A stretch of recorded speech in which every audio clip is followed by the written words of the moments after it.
Hello, আসসালামু আলাইকুম। আজ ঈদ উল ফিতরের দিন, বার সোমবার, ইংরেজি 31শে মার্চ 2025। নাহমাদুহু ওয়া নুসাল্লি আলা রাসূলিহিল কারীম।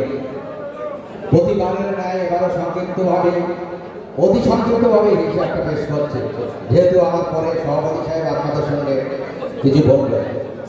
17ই জুন 2024 হইতে 30শে মার্চ 2025 পর্যন্ত, অর্থাৎ এর আগে ঈদুল আজহার দিন থেকে আজ ঈদুল ফিতরের পূর্বদিন পর্যন্ত ময়দানঘাটে আমাদের যে ছিল জমা 3,357 টাকা। 17/6/2024 এই ঈদুল আজহাতে আমাদের টুপি কালেকশন, সাধারণ কালেকশন আর রুমাল মিলে আমাদের উঠেছিল 1,45,620। আর পরে আমরা যারা ওয়াদা দিয়েছিলেন সেই কালেকশন করেছিলাম 32,000। আর আমরা যারা কমিটিতে সদস্য আছি, আমাদের থানা লাগছিল বারবার বলতে যে আমরা আগে টাকা দিই, তারপর জনগণের কাছে যাব।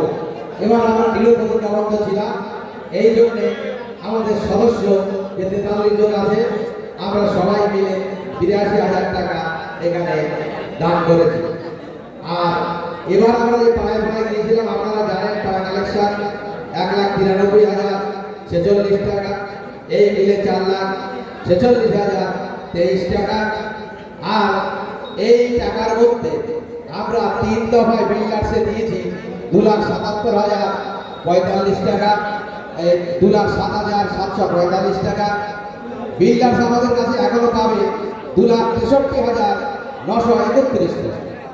মিস্ত্রি খাতে মিস্ত্রি 2 দফায় আমরা টাকা দিয়েছিলাম। এর আগে দিনে যেটা পেয়েছিলাম 50,000 দিয়েছিলাম। আর এবার এই যে পাড়া কালেকশনের সময় আমরা দিয়েছি 70,000। এই 1,20,000 মিস্ত্রি আমাদের কাছে পেত 80,000।